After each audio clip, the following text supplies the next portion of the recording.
So I want to introduce to you the Reverend Jacobson, um, who I've known since I started in this call as the Director for Evangelical Mission, because he is my colleague as the Director for Evangelical Mission in the Northwest PA, Northwestern Pennsylvania Synod. He's one of those hybrid DEMs. I'm a full-time DEM, but he's a hybrid DEM.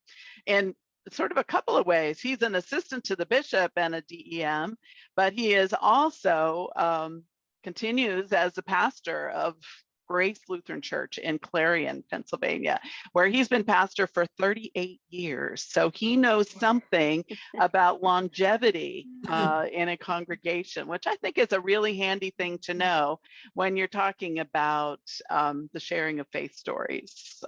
And he's been in this call as DEM for what, 13 years? I think, yeah. Yeah, something like that. Since so it began.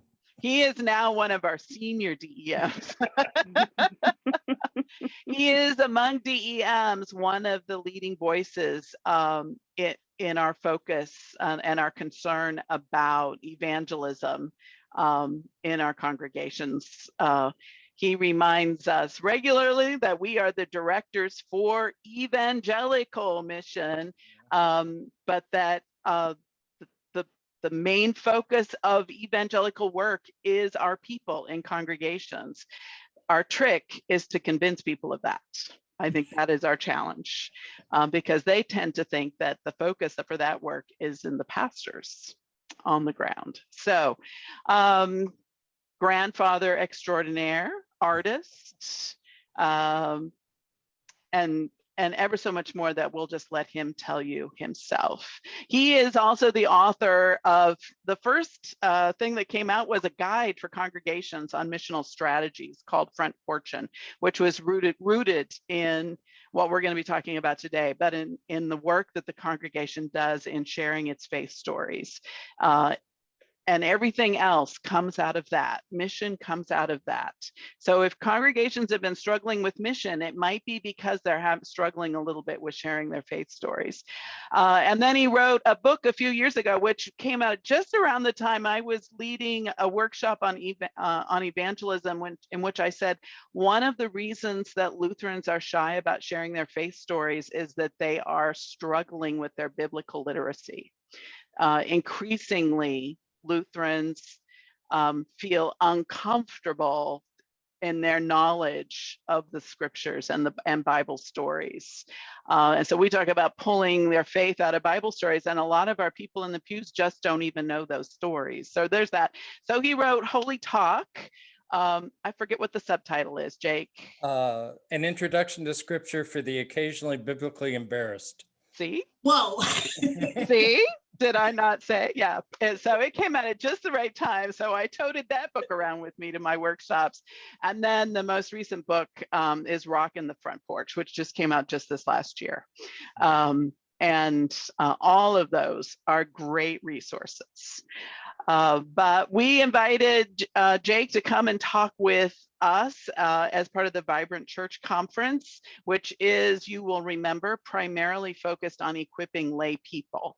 The occasional pastor wanders in or rostered minister wanders in and gets something of value, but we always say, you're very welcome, of course, but this is for lay people. And our lay people are our primary focus here. So we're really delighted to have Pastor Jake with us. And before I turn this over to him, we'll just also say we're very happy to have the bishop be with us this morning. She's going to get us started, and then she might have to vanish. That happens sometimes. All right. Well, again, welcome everyone. What Pastor Kerrigan said, I was going to say a lot of, because we steal each other's lines. Yeah, we do steal each other's things because we are so passionate about equipping everybody, no matter who, to tell their faith story, to make sure that the gospel is known. And you all know this from me. I go on, and probably you're really tired of me saying this, but I'm going to continue to say it until it's ingrained in you that we are called to make sure that we share and invite others in to know Jesus. And the only way we know to do that is to be able to talk about our own faith. So Pastor Jacobson, thank you so much for being part of us.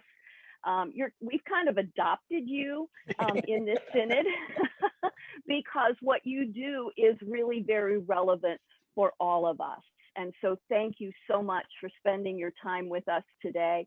Thank you to the Vibrant Church conference team once again for being a part of this and hosting this. I just really wish more people would spend some time on a Saturday in June with us about this because this is how we make sure that we are equipped to be able to tell the story of Jesus and the impact of Jesus Christ in our lives. So thank you all for being part of this and spending time. I know we took a little hiatus in May. May seems so far away. But thank you for participating in this, and we really do hope that you find this fulfilling and will help you in your everyday life as a Lutheran Christian. And again, thank you, Pastor Jacobson, for spending time with us today. Pastor Kerrigan. Well, I did warn them that you might have to fade away, Bishop, to another commitment. So if she disappears, just don't notice. And we'll let Pastor Jake take off with this. Okay. Thank you. Thank you for this opportunity. It always confuses me when people talk about me being one of the leading voices for evangelism. That has not always been the case, and I'll share my story a little bit. How many of you watched the intro video? Oh, good. I won't have to tell that story again. Good. Okay. And you've probably all done your homework. So those are all good things. You know, the story of Chris is why we're here. When I was talking with Chris 30 years ago now, I don't know about you, but have all your stories gotten older lately? You know, it used to be 10 years ago, these things happened. Now it's 30 years. But when I was talking to Chris, he was an exception. I mean, he was the first person I ever ran across that had never heard of Jesus. I wish I could say that the same way today. It is much more the norm of people having absolutely no, or just a very screwy version of what Jesus might be about. And so I think we've got our work cut out for us. And that was really part of what lay behind finally writing Front Porch in a book form. Rocking the Front Porch, the first third of it is front porching. And the way I've designed it, if you're interested in using it and want to use the material, like in a class, I can give you the PDF for front porching, and you can download that and use that in your congregations. And my email is in the book, so just do that. And I've already had some folks recently opt for that option.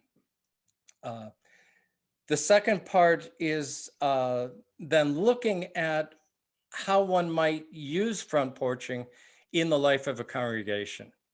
And so it translates from our own work individually to congregational work. And then the third part is to look at what does this all mean for the mission of the church and the congregation. And so I go through the various parts of our life together with the focus on faith sharing. You know, how do we look at worship as a faith sharing enterprise, or stewardship, or any of the other areas of our life together? And so that's really the impact of that book. And so I do commend it to you, not because I wrote it, but I think it's become one of the more helpful tools in beginning to open up conversations about faith in our congregations. That said, I got called to be the assistant to the bishop about 15 years ago, maybe 14. under the guise of being the person in charge of making disciples and faith development, both of which I felt really comfortable doing. Within the first 6 months, the ELCA rolled out the DEM model, direct evangelical mission. The bishop decided that my portfolio was close enough, and he recommended that I take that position. Overnight, I became the synod's expert on evangelism. Now, for 25 years, I had really worked hard to avoid anything that smelled like evangelism in the parish. And now all of a sudden I was supposed to be the expert. And so I did what I normally do when I'm faced with a new learning experience. I went out and bought every book I could find. And what I discovered was nobody writes Lutheran evangelism stuff, for one. And there was almost nothing for small town and rural ministries, which are most of our congregations in the ELCA. And to make matters worse, that every time I opened my mouth and said evangelism, people left the room or looked at me like I was speaking a foreign language. And so I really was struggling as to how to begin to talk about evangelism, faith sharing in the context I found myself. And then I remembered that great and terrible day. And we have all lived through that great and terrible day. It started out as a beautiful day, one of the bluest skies I can remember for a September morning. By now, you're probably guessing where we're going. That evening of September 11th, I found myself on my front porch. In my neighborhood, everybody's got a front porch, and we use them regularly. The only strange thing that night was that we were all out on our respective front porches, including the college kids that lived across the street. And that one was odd because they didn't even have a keg out there. It was as though we knew we should be in community, but we didn't know how. And it's at some moment, I call this, God had one of those dog whistles, you know, that only dogs can hear. Mm-hmm. Somehow that went off and we all ended up on Peg's front porch, which is not unusual because Peg was the most hospitable of all of us in the neighborhood. And we all regularly sat on Peg's front porch and told stories to one another. We started the evening off by recounting where we were when we first heard the news, when we realized that it wasn't an accident. Did we see that second plane hit the towers live, or was it later? And we ran through those events, each of us telling where we were and what we were doing and what we remembered. And then we began to talk about what we were afraid of, because almost everybody on that porch had somebody that was in harm's way, but we had not yet talked to. Peg's son-in-law worked in the Pentagon, and she had not been able to get word as to whether or not he was okay or not. There was just no word out of Washington at that point. You know, I had two sons, 17 and 19, and I was flashing back to growing up in the Vietnam era and the draft and going, what does this mean? Yeah, and we started to play with that and then to talk about what does this all mean? And what was very fascinating to me was that the only language we seemed to be able to use that was heavy enough to hold the conversation was language of faith. And it wasn't because I was there. It was the lay people on that front porch that were raising their focus on that event, their interpretation of that event, in light of their faith journeys and what that meant. The critical moment came when one of the college students stopped the conversation. And he had admitted earlier in the conversation, they'd never darkened the door of a church. He kind of saw that as a proud moment. And he said, there's only one thing I want to ask you folks. Where in hell was God this morning? Well, we spent the next 4.5 hours into the wee hours of the morning talking about our faith and how we began to interpret the events of that day in light of our own faith journeys. As I remembered back to that night, I realized that in that moment, we were doing post 9/11 hermeneutics. We were trying to make sense out of an event, given our own journeys of faith. And Front Porching was born because that's where we, in rural America, small town America, share our lives. We all used to have real front porches. Now we have back decks, which may explain why we have trouble sharing our faith these days, because we really like seclusion in our neighborhoods. But what does it mean to get out and to put ourselves out into the community? And so we'll talk a little bit about how we build front porches with our stories. What I did once I figured out the front porching and the storytelling was the piece, I remembered back to my days of working with a program the LCA put out called Word and Witness. And they talked about 3 stories: my story, God's story, and your story. And it's where those 3 stories come together that we have faith sharing. And that's really the crux of Front Porching is to begin to look at how can we talk about my story, how do we talk about God's story, and that's where Holy Talk was born out of. To give a resource to begin to get your handle on that biblical material again. And then how do we listen to the other person's story?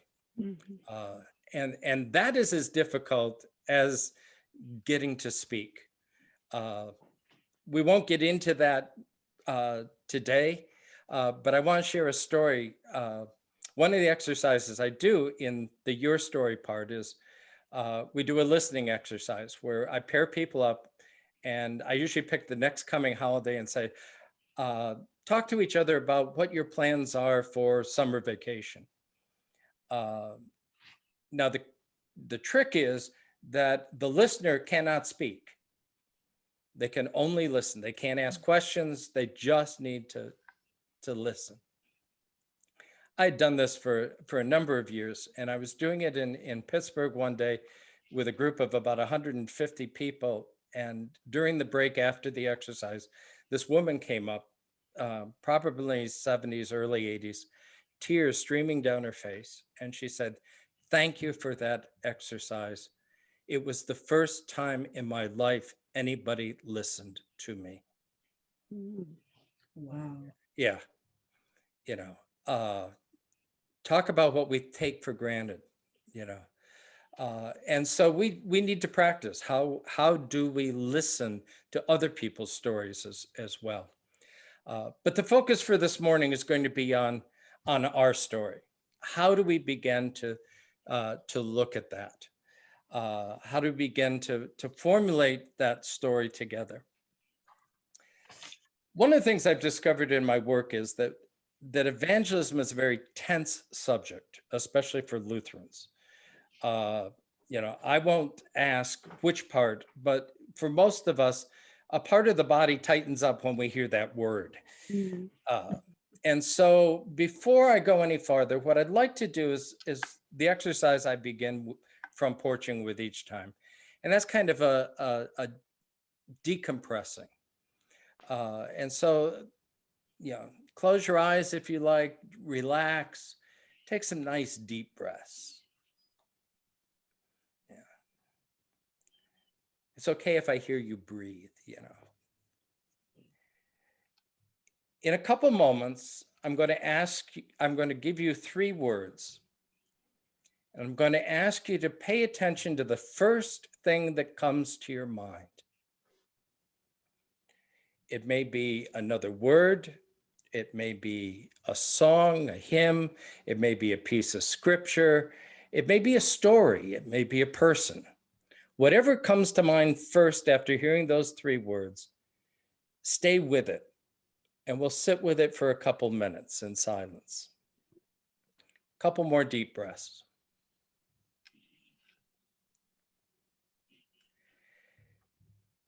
The three words are, Jesus loves me.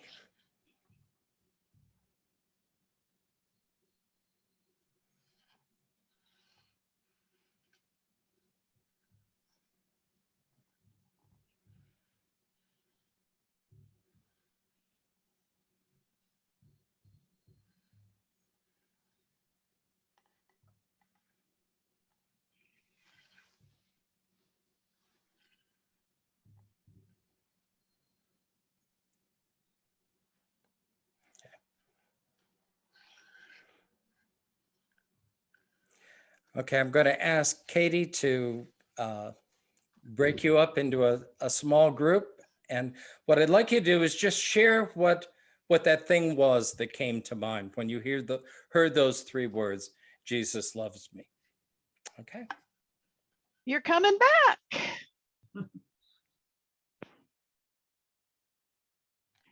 Well, we're back. We followed instructions. Susan disappeared. We had four. Yeah, Yeah. Susan disappeared. I think she's in limbo somewhere. Oh my. Well, at least it's not purgatory. Well, one way or another, it's going to close, and her room will close and kick her out in about 15 She was seconds. the first one out. She did leave us first, so I don't know where she went. Well, she probably got booted out entirely, and she'll have to rejoin us. Ah, Well, But I was she talking can to her, figure it out. I probably bored her. but she was doing a listening exercise. Oh, somebody sideways there. There we go. Okay, so we are still missing Susan, but she'll figure it out.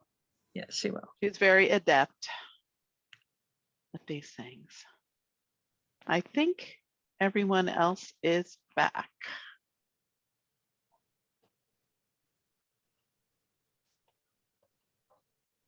Yep, okay.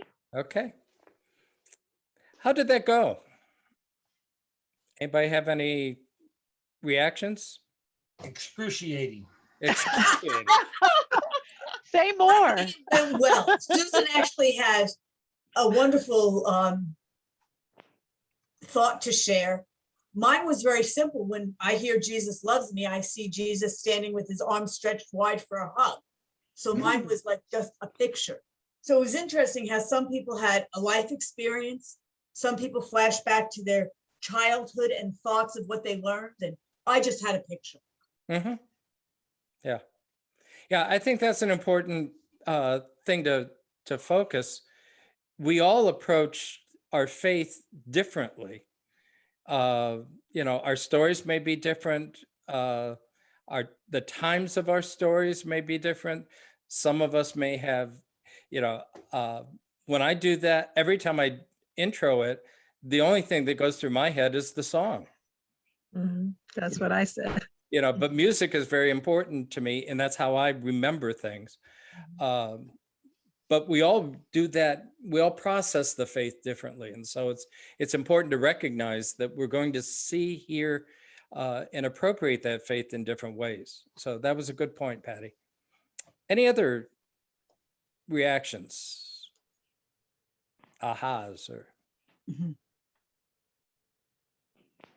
Well, we've all passed, so, we're done for the day. Yeah. I mean, that is essentially evangelism. It is, you took your story and you wove it into God's story, Jesus loves me, and you shared that with another person, or in this case, persons.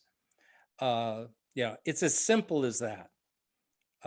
And we try to make it hard and decide we need programs and processes and everything else. It's just a matter of sharing our stories that are embedded already with faith.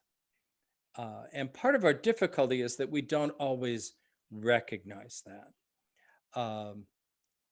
first of all, I think one of our impediments is we don't think we have a story worth telling. That's true. You know, who wants to listen to my story? Who wants to listen to my stuff? The critical thing to remember in that is God made each of us different for a reason. And you may be the only person that someone else can hear that story of God's love from. You don't know that. Yeah. But God can use you to speak to somebody else in a way that no one else can do, because no one else has your story, your experiences. And so that's why it's important for us to recognize our own stories and where we've journeyed. The other thing is we don't know how to tell our stories. I mean, that's one of the myths of evangelism is we think we've got to have a prepackaged story. In fact, that was one of the things that was real hip for a while. You got to have your elevator speech story of your faith. And some evangelicals will still talk about, having that story that you continually use to talk about Jesus. For us as Lutherans, it's not about the story as much as it is about the relationship. Yeah. And so,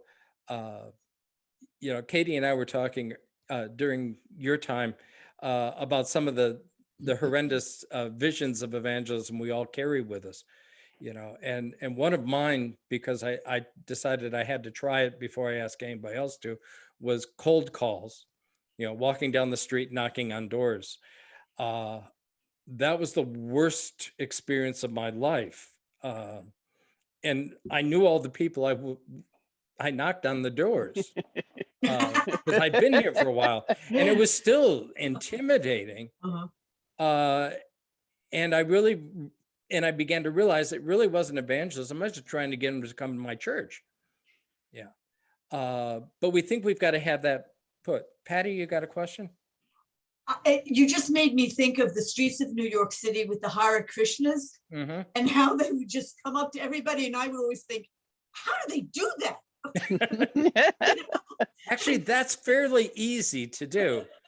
The hard part is, building a relationship, And one of the things I say in From Porching is, I will not ask you to go make a cold call, because I truly believe that God will put into our lives everybody that God needs us to talk to.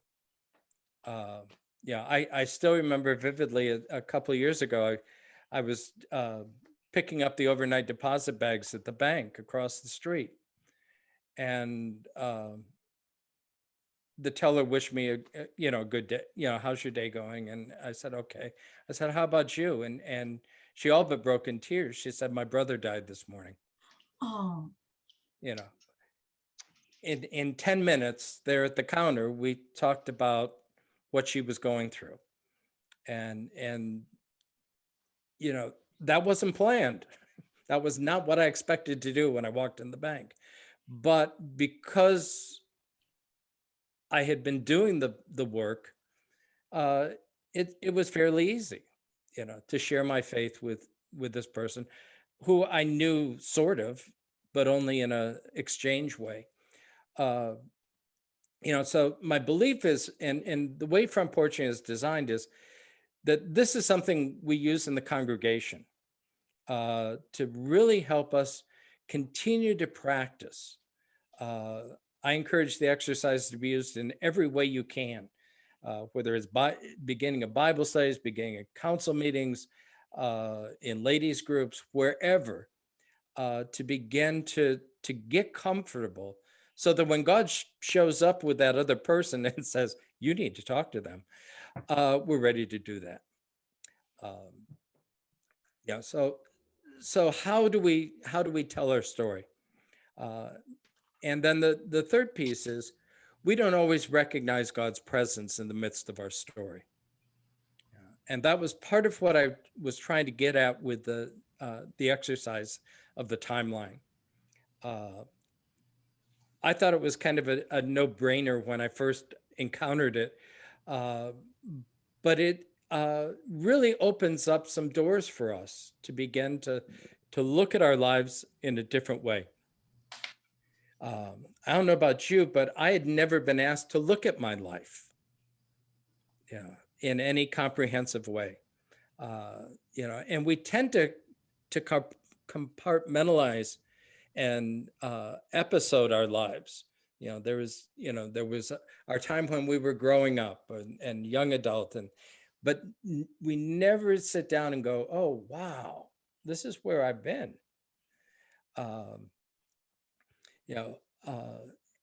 And so, one of the observations that I found fascinating when I've done the timeline with groups in congregations, I can almost guarantee somebody will come up during one of the breaks afterwards and go, this was the darkest day of my life.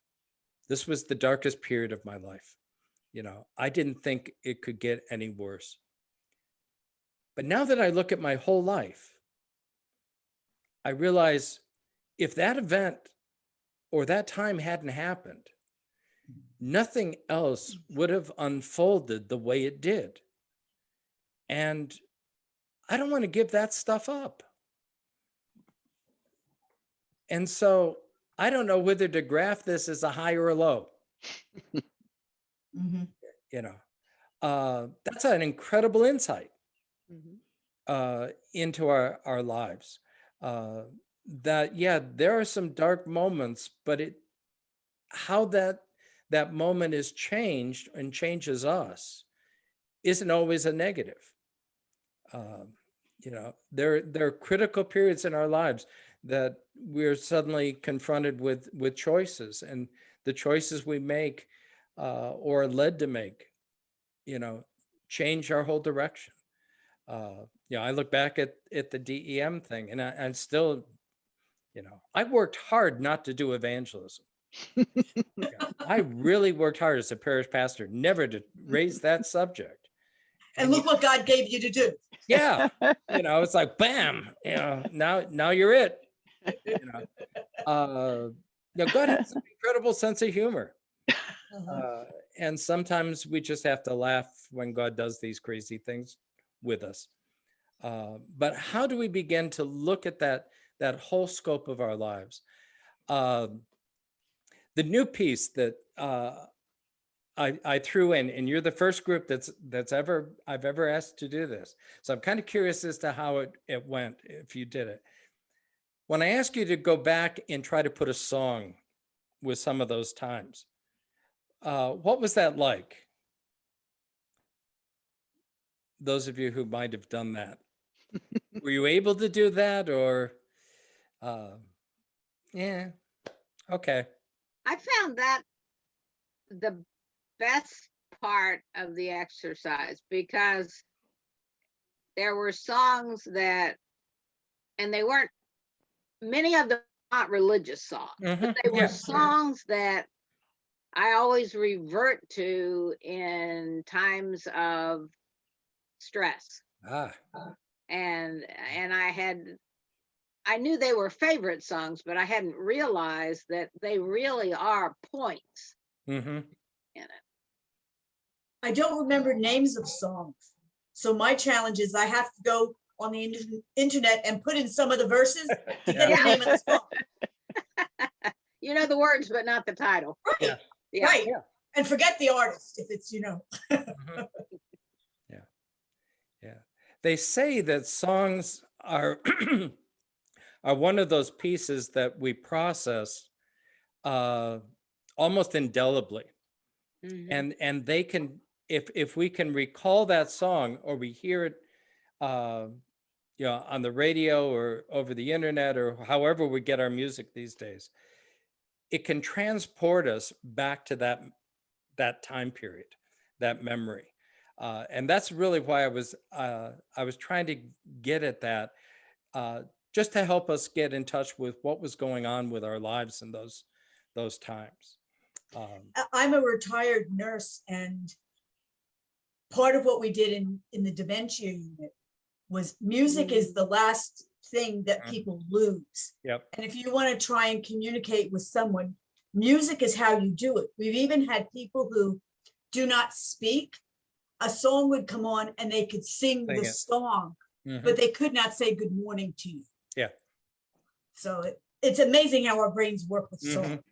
Yeah. Yeah. Um, one of the things that happened to me the first, and I did this probably back in the early 80s, so it's been a while. What struck me was that I grew up in the 60s and early 70s. My entire life until I was out of my teens was dominated by grief. Mm. I'm adopted and never knew my birth mom. And so that whole, I mean, that's a loss, even though I never experienced her other than in the womb. It still was a grief. I lost my grandmother, aunts, uncles. It was also the time of communal grief. Yeah. The death of John F. Kennedy, Mm. 68, the death of Martin Luther King, Bobby Kennedy. And then speaking of songs, Crosby, Stills, Nash and Young, Four Dead in Ohio, Wow. boom. And then at age 13, my dad died. Mm. And it wasn't until I did that timeline somewhere in my mid to late 20s that I went, wow, no wonder I had such a view of the world. Yeah, it was pretty dark, but there was a reason for that darkness, and to be able to see that was helpful. One of the neat experiences when I did this in my home congregation 30 years after I was ordained. Had not really been back to visit a whole lot, but they wanted to do front porching. And so we did the timeline, and Nye Carlson was my benefactor through college and seminary. I don't know how she did it, but she always knew when my checkbook ran out of money because there would be $25 sent and it would be in my mailbox the next day. I never figured that out, but she was on target every time. And so after we did that first session, she said, I've got something for you out in the car. It didn't seem odd for Nye to have something. What she handed me was her father's Swedish Bible. Nye had never been married, no kids. Mom and dad were now dead. No cousins, nothing. She said, I didn't know what to do with this. You're the only person that would understand it. Mm. Will you please take this? 4 weeks later, in the mail, I get Nye's timeline, carefully detailed. I mean, she's a perfectionist. And I mean, it was, graphed eloquently and then annotated in detail about highs and lows and what was going on. And a sticky note that simply said, thought you'd like kids. 6 weeks later, Nye was dead. Oh. She had given me her faith and her life. Talk about gifts. Mm. This is what we're into. I mean, we're asking people, and we ourselves are doing the same. We're giving away a piece of who we are and the faith that we share, and sharing that with another person. I don't know about you, but there's not a whole lot that is more dear and sacred than that. This is holy stuff that we are about. I've also used this exercise in congregations to have a congregation do a timeline. Mm. And one of the ways I did it recently in a congregation was I said, okay, I started with the present pastor. I said, okay, who was pastor before him? And they could all come up with the name. And I went, next one, and they came up with name, fewer people, but still some. And then we came to the tall, skinny pastor. And 3 or 4 people all knew the tall, skinny pastor, but nobody could remember his name. And then it started peter out until there was one lady who remembered the last of the pastors to be remembered. And then I went back, we marked that, and I said, okay, let's not talk about the pastors. What was going on in the life of the congregation in these times? When Pastor Carlson was pastor, what was going on in the life of the congregation? What was that like? And they began to tell stories. This was a congregation that was in intense conflict. In fact, thanks be to God, the pastor up and resigned and joined the Missouri Synod in the midst of all this. But, they were embroiled in a high level conflict situation. What I was able to do as I look back over that time was there were patterns.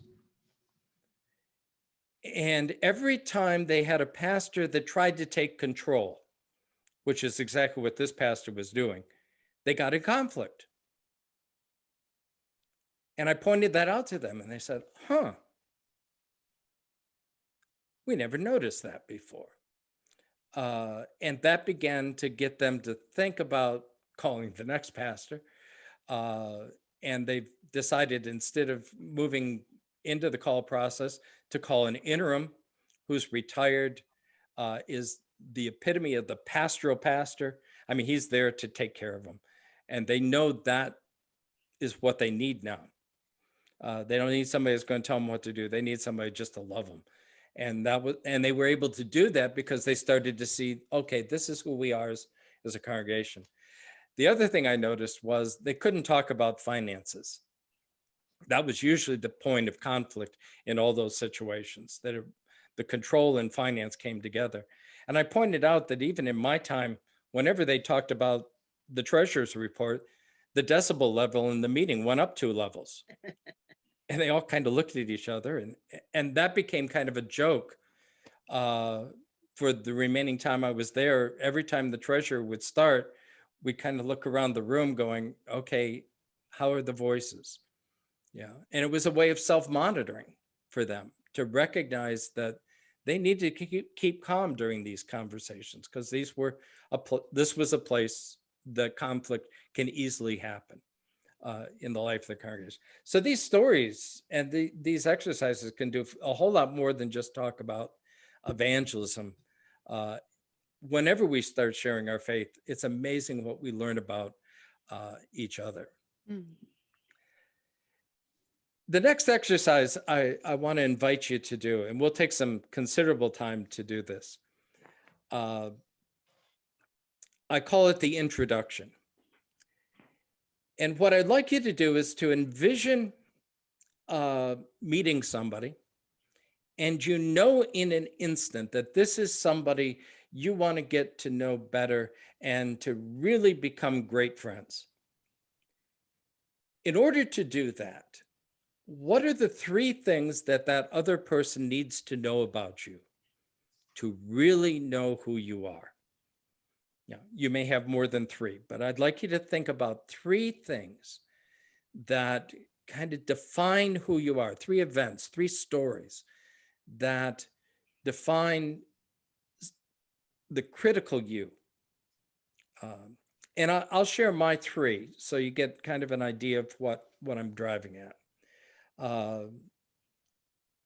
You've already heard all 3 of them because that's how I tend to do this. I throw these stories out real quick and see who bites. Because these stories are our front porches. These are the places where we connect best with the rest of the world. This is who we are uniquely. And this is how God uses us. And so it's important for us to identify these in ourselves and to recognize how God might use this particular part of our life, our particular story, to reach others in similar situations. First one is I'm adopted. You know, I've always known I was adopted. Never a big deal, I thought. When I got married, my mom decided she was going to give me all my records and all my information, including my adoption papers. Deborah asked if I wanted to see him. I said no. I took him and I put him in that portable firebox that I keep in the closet and forgot about him. Till about 10 years later, I was looking for a birth certificate for one of my kids. And, I don't know about what your fireboxes get over the years. It was jammed well beyond capacity. I pulled theirs out. My file came flying out and suddenly was all over the kitchen floor, including my adoption papers. Now, I've always known my real name or my original name, but to see it in print was something really earth-shattering. It was recognizing there really was a person before me, or the me I knew. And that was really disconcerting. Adoption has always been the way I've looked at faith. One of the interesting parts of growing up where I did is I didn't have to know my story because the entire community knew my story. And if I was in any doubt who I was, they were more than willing to tell me. And heaven help me if I tried to change my story, because they would tell me, no, that's not your story and you can't have that. In contrast, my home congregation treated me as an individual from the youngest that I can remember. I mean, I was always Harold and Roberta's little boy, but I was always treated apart from them. I had my own gifts. I had my own personality. They didn't make judgments on me. They gave me a space to be me. And so I've always said that's kind of, how I understand the perfect environment to share faith is, to open that place where you can allow that other person to be totally them. So my faith life was always very important to me. In fact, I'd always say that my home congregation was more family than my family was. What also was in my adoption papers was my baptismal certificate. One of the interesting things from my adoption was it was finalized exactly to the day a year later than I was born, June 26, 1958. My baptismal record showed that I was baptized on June 22nd, 1958. It confirmed the reality that I already knew. God got me first. I lived out that story of adoption. It was a comfortable story. Everything is fine. It's a story I can live with. It's not a perfect story. There are parts I wish I knew. But, life is good.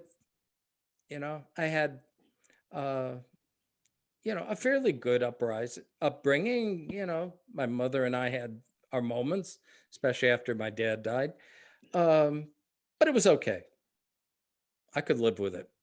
I could die with that story.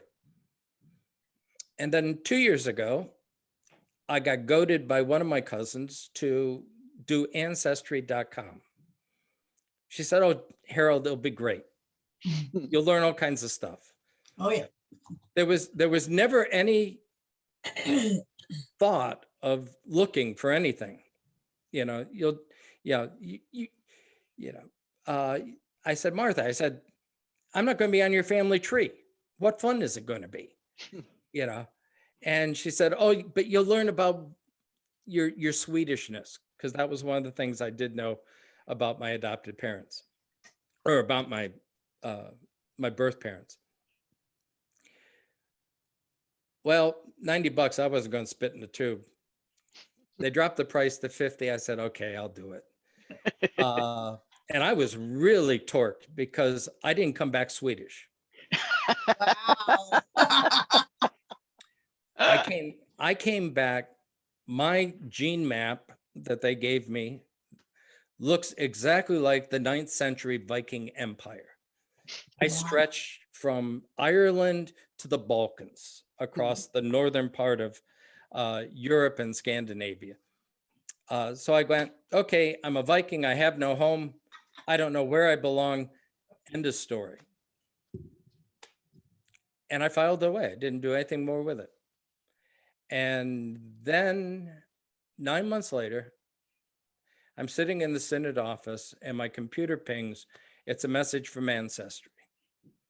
It says, we found a first cousin match, or a highly probable first cousin match. So I look, and it's a woman. I have no clue who she is. The name didn't resonate anything. I said, forget this. An hour later, she contacts me and says, I guess we're first cousins. I don't have many first cousins. How are we related? I said, good question. And so I gave her a little bit about my story, and she asked some more questions, and I shared what I knew, and she said, I'll get back to you. I figured that was a polite way of blowing me off. 4 days later, she came back and said, I'm pretty sure my grandmother and your father were brother and sister. Now, one of the realities in my off again, on again investigating of my past was that I pretty much figured out my dad was a sexual predator. My mother was 16, that much I knew. What I discovered through the New York registry was that my dad was 30 something. And he had at least one other paternity suit going on in town at the same time. And so the news that my dad had been found was not good news to me. My cousin said, however, Grandma disowned him. In fact, I didn't even know he existed until I did Ancestry. I think I know now why that is. By the way, he's dead. And under my breath, I said, thank God, because now I don't have to kill him.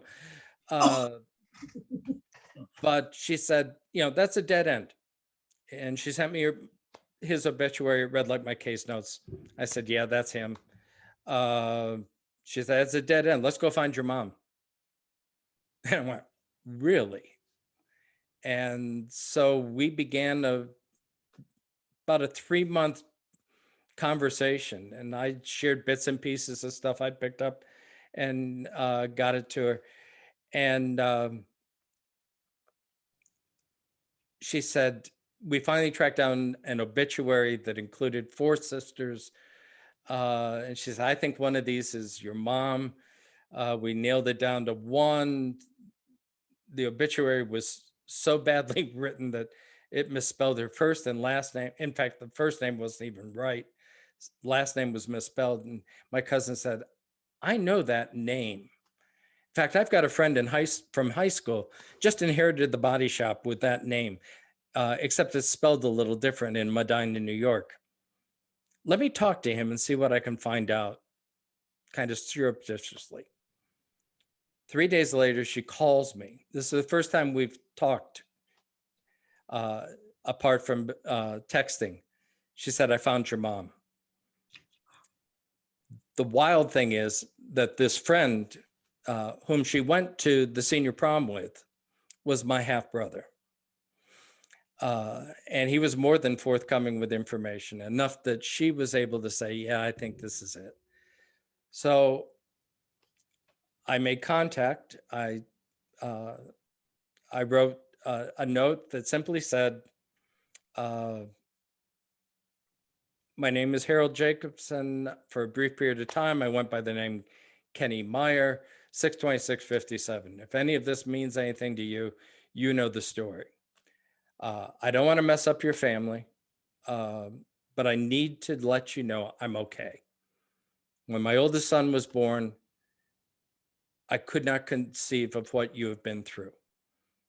And I just need to let you know I'm okay. I had a good life. I'm doing fine. End of story. If you want to contact me, here's the information. 2 days later, I got a phone call. Turned out to be my mother.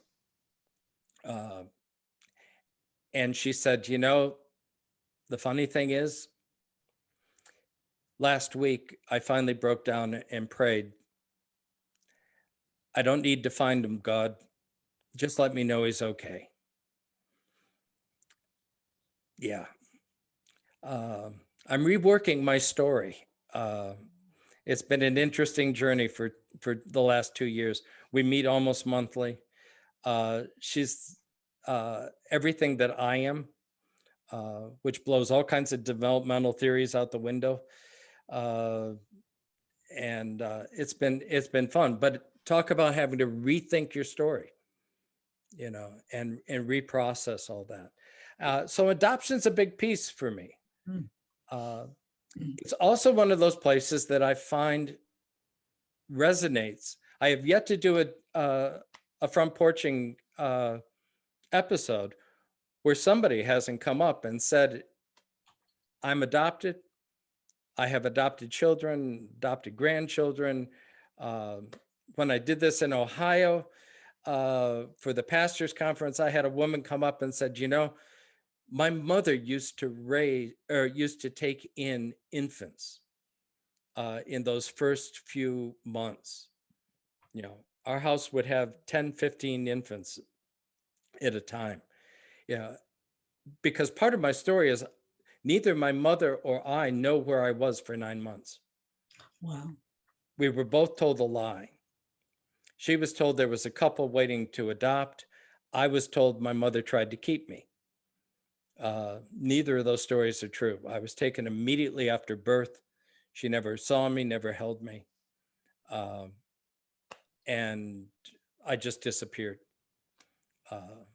And so, you know, for that woman to come up and share that story about her mom taking care of people like me really meant a great deal.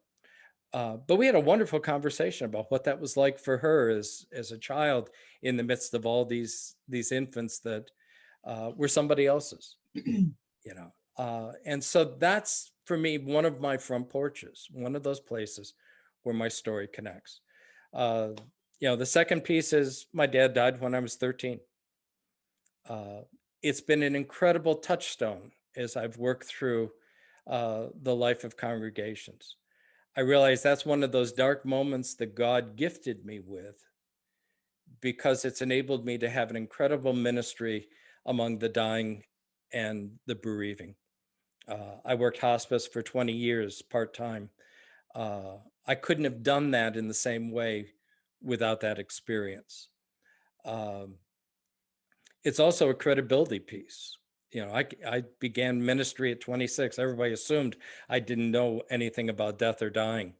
All I had to do is say, my dad died at 13. Oh, let me tell you about what I'm going through. Is this anything like what you went through? Yeah. You know, and so these kinds of experiences give us a place where we can connect. My third one is I'm a father of 3 adult children and a grandfather now of 5 granddaughters.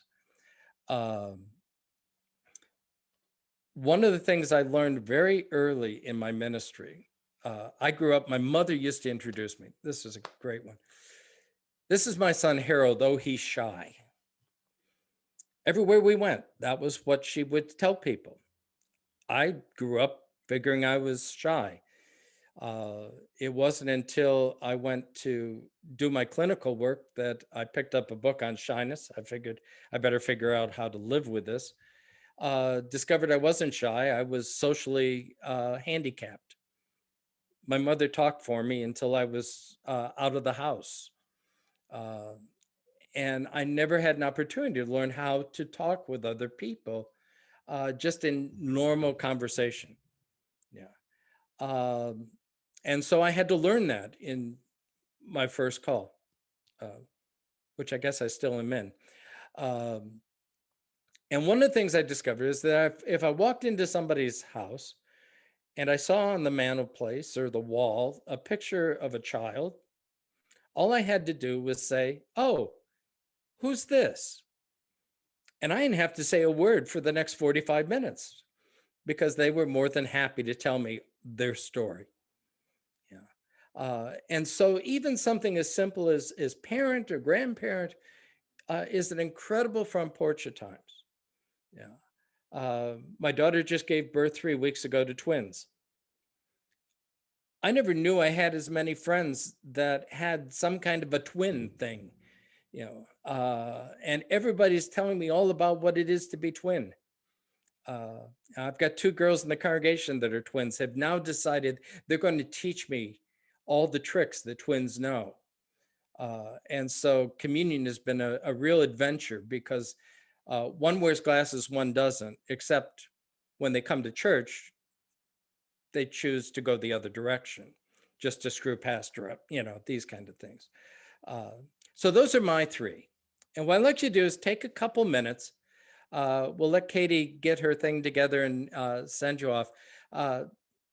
Figure out your 3 things. And then we'll take about 20 minutes to a half hour because I really want you to be able to share some of these stories with one another. So let's go for a half hour, and that'll leave us 20 minutes for questions and discussion. But what are your 3 things?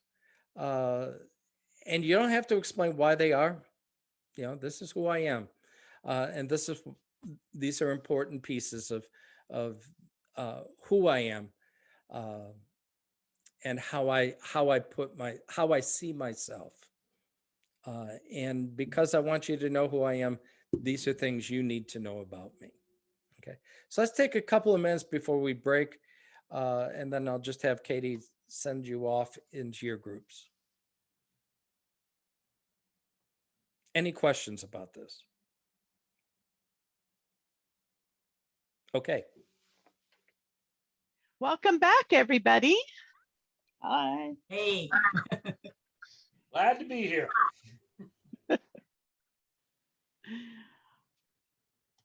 Everybody back?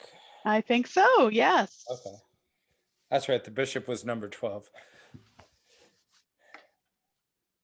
So any learnings, any insights, any ahas?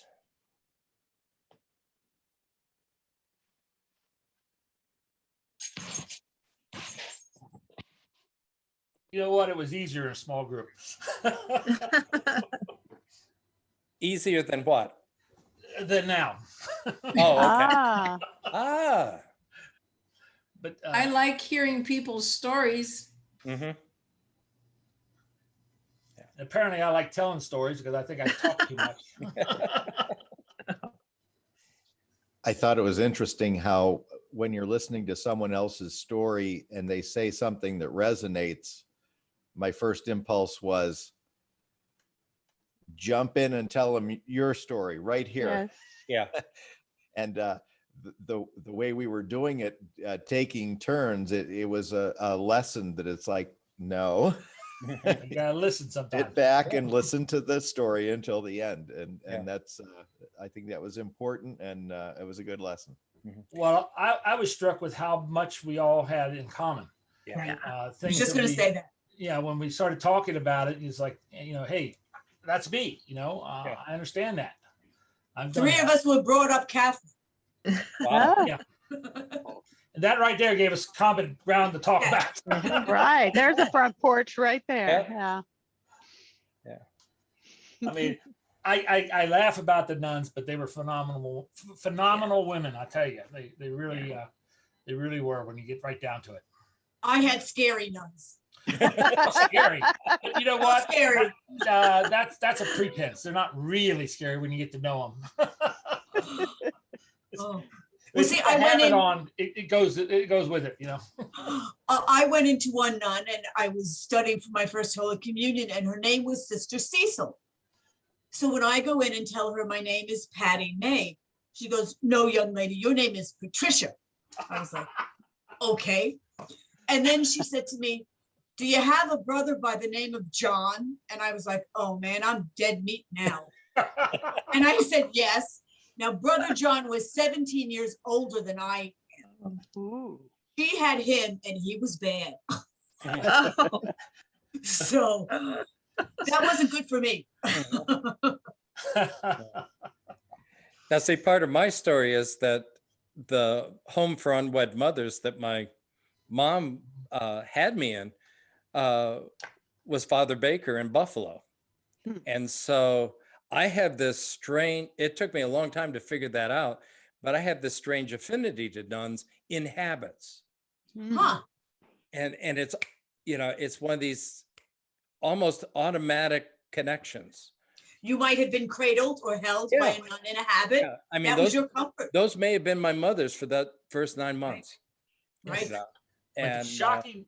yeah, so it is amazing what, some of those stories, conjure up for us and how we process that. So. Mhm. The shocking thing is when you found out that nuns have hair. Because I know Our nuns, I grew up in a community that was it was an Italian church, and many of the nuns were right from Italy. They shaved their heads. They were very old back in the 50s, very old school. oh, Any other observations about the process? finding connections, common connections, immediately draws you Mhm. very close to a person. Yeah. Um, Yeah, one of the variants, in fact, a lot of times I'll do that after I've done this exercise.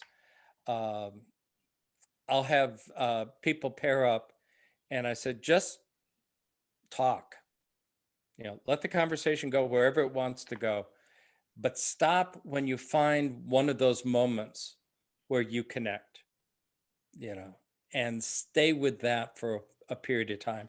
And people are amazed at those moments that we have where our stories butt up against each other, whether it's, gee, we were raised Catholic, or, I came from this town, one of the things, my mom, who is Pentecostal, got this Lutheran to testify at her home church. She said, Pastor wants you to come and testify. And I'm going, it turned out what he wanted was for us to tell our story. Yeah. Oh, I can do that. And so my mom told her story and I told my story. Mom has been shocked because she's had 2 members of her congregation come up to her who were in the same residence in Buffalo at different times for the same reason. Wow. And one of them has subsequently, because of our story, found her son. And so they've had this new relationship now because they share that peace. And yeah, we really have no idea sometimes how similar or how interconnected our stories are. And so that's always been one of the great joys of doing this kind of work. Yeah. One of the things I did with a congregation was I got asked to do front porching 102, which was a real stretch for me because I'd never written it. And I had no clue what to do. And so I kind of went in and, let the Holy Spirit free flow. And I asked them, I said, where in your congregation right now do you encounter the world? Either reaching out or them coming in. Yeah. Well, they began to list things like, well, the scout troop meets here, AA meets here. We participate in the food cupboard in town, and they came up with probably half a dozen to a dozen places where they already had connections. I said, okay, these are your front porches. These are already built. My guess is you're probably not using them as a place to share your faith, but they could be. Yeah, I've argued that I've received more members from the basement of grace than through the front door. You know, it's been the Scouts, the AA, those people who have, you know, woken up one day and said, you know, gee, I think I ought to go to church. Well, where do I go to church? Well, you know, it seems to be a nice place when I come to Scouts, or, you know, they've taken care of me during this period of my life where I'm in crisis with AA or Al-Anon or narcotics. We were at one point the anonymous church in town. We had every single anonymous group that could meet there. But, you know, that looks like a place we can minister to. So they had those 12. And I said, okay, now let's go one step further. Where in your life, your day-to-day life, do you encounter the world? And I had 40 people there, and within 10 minutes, we had close to 100 different places where their lives encountered the world. And I said, you know, you don't need new front porches. You just need to use the ones you've got. Yeah. And that's part of why I do this exercise, is to help us begin to look at where are our natural places where our stories are very comfortable, because there are stories and they're who we are. And we've kind of worked them through, you know, where can we share that?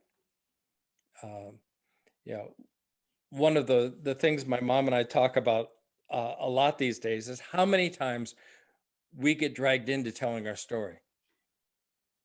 Yeah, places that we, you know, I actually go to groups and stuff today and convince myself I am not going to tell that story.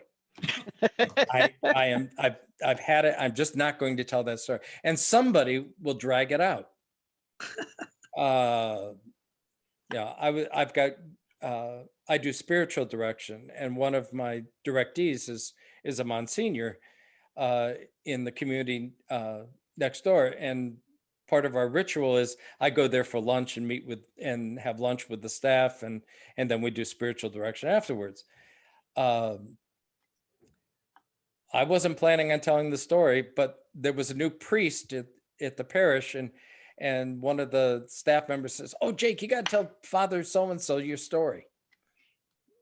You know, turns out, you know, he had an adoption connection. Yeah. We don't know where our stories will go. Yeah. And they may not be automatic, you know, it may be, you know, we lay that story out there and it may be months before somebody, you know, comes back and says, you know, you said something the other day about, can we talk some more about that? Yeah. You know, the work of evangelism is about building relationships. Yeah. My favorite story is Joe. Joe was mentally challenged. He came to live with his brother after his dad died. He was probably in his late 40s, early 50s then. I met him in the coffee shop with his brother. His brother John says to Joe, "Joe, if you ever want to go to church, Jake's church is the one you want to go to." I found that really interesting, since John had never darkened the door of my church. So, you know, how he knew that, I'm not sure. So Joe and I started a relationship, and it went like this. "Hi, Pastor Jake." "Hi, Joe. How you doing, Pastor Jake?" "I'm fine. How are you, Joe?" "I'm doing okay." "How's the church going?" "Church is fine." And Joe would walk away. We did that for a year. Then one day I was in a cocky mood, and Joe went through the routine, and we got to, "How's the church doing?" I said, "It's fine, Joe. We've got a pew saved for you." That's a funny one, Pastor Jake. We did that for about 6 to 8 months. And one day we got to that line, and I said, "We got a pew saved for you, Joe." And he said, "What time's church?" I said, 11 o'clock. He was there until he was put into a home because he couldn't take care of his meds and his day-to-day needs.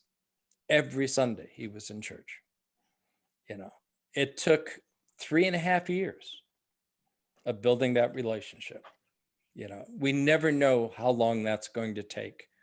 But that's why those relationships are solid as well, because evangelism is not about putting bucks in the plate and butts in the pew. If it is, they will smell it a mile away. They will. And you won't be there. They won't be there.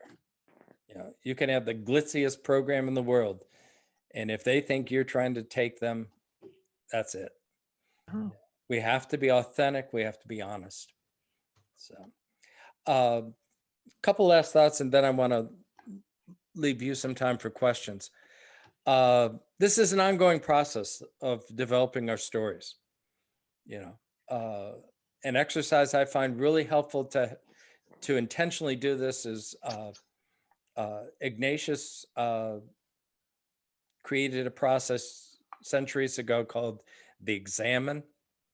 There's a real detailed way that I learned in spiritual direction, but essentially it's look back over the last 24 hours of your life, kind of review it.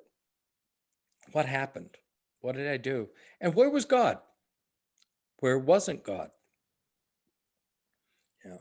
And not experiencing God in a moment is okay. The prophets did it all the time. Sometimes those moments are more telling for us than when we recognize the presence of God. What was going on with me that I couldn't see God? It was one of the issues with the exiles. They thought God had abandoned them. Did God come to exile with us? It was a huge question that drove them to rethinking their whole nature of God. The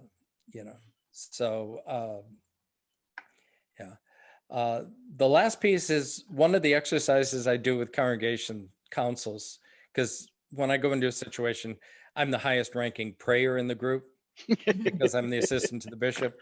I'm always amazed at how many pastors can't pray in my presence. But I say, sure, I'll pray, but I want to know who you are, what you guys are going through. And so can you tell me where you saw Jesus this week? And I get the deer in the headlight looks because they realize that's not rhetorical. And finally and it's almost always a woman, will raise her hand and said, I was feeling down the other day and my neighbor came over with a plate of cookies and we sat down and just had tea and cookies and talked for an hour. And it just made my day. Jesus was there. And then that's enough and it gets started. I worked with this congregation for 3 years one time and they really got good at seeing Jesus. And I commented to them on that, my last meeting with them. And one little lady said, Pastor Jake, it's easy to see Jesus when you go looking for him. And that's what we need to be about. Yes, indeed. Yeah. Where is Jesus in our lives? And how can we begin to point Jesus out in other people's lives? And I believe we do that through story in those relationships. So any questions that you're burning to ask? I know our time has come to an end. How do I get your book? Is it sold on Amazon? You can get it on Amazon. I'll give you a cue where you can get it cheaper. Lulu, LULU.com. And it's Rockin' the Front Porch is the title, and Holy Talk is the other one, and both of those are on there. If you have trouble, you can get both of them on Amazon. But did you say lulu.com or yeah, Lulu Press? Lulu.com will kick it up to, it is Lulu Press. So, but I don't think you need the press to get to it. Okay. But yeah, it's, Thank you. I know Holy Talk is like $5 off and from what Amazon charges. And I think I did the same with Rockin' the Front Porch. So, but they are available either place. And I thank you. Thank you. In advance. Yeah, I wrote Rockin' the Front Porch for the church. I mean, it is it's my gift back, and I try to recycle those dollars back into the ministry of the church. So, any other questions? I have one quick one. I have not read your books. I would like to. Have you found that stories can be shared through church newsletters, like in a way that's not one-on-one? You talked about testimonials at Pentecostal churches. Do you find that adding stories in written form to like newsletters, is that an effective way of connecting? I think I haven't done that, although my mother has now driven me to. I have a third book underway called How I Met My Mom and Other Stories from My Front Porch. Wow. Which are essentially those kind of moments. She also pushed me to do that during COVID. And so I do a three times a week meditation that is essentially front porching. It's on Facebook. If you look me up, or YouTube, you can get the back pieces of that. And basically what I tried to do is to take my story, God's story, and what's going on in the world, and in 8 minutes, tried to do something. So, I think we're on the cusp of a whole new way of doing this. Nothing replaces face-to-face, but I think there are ways that we can begin to tell our stories safely. My only problem with print is that it's there and it's out there, and I can't change it. And I can't guarantee how you're going to hear it either. And that's always one of the risks. And I work a lot with that on the Your Story piece when I do front porching. Is I learned a lot when I was training the hotline folks for our domestic violence agency about reflective listening, and how do we check back to make sure that what we're hearing is actually what they're saying. And that's one of the pieces that we're not good at as a society. And COVID and the whole political thing that went on last year is just one prime example of how poorly we communicate with one another. And I think, we have to work hard at retraining ourselves how to listen and how to make sure that we're hearing to understand, and not hearing so that we can figure out where we want to jump into the conversation.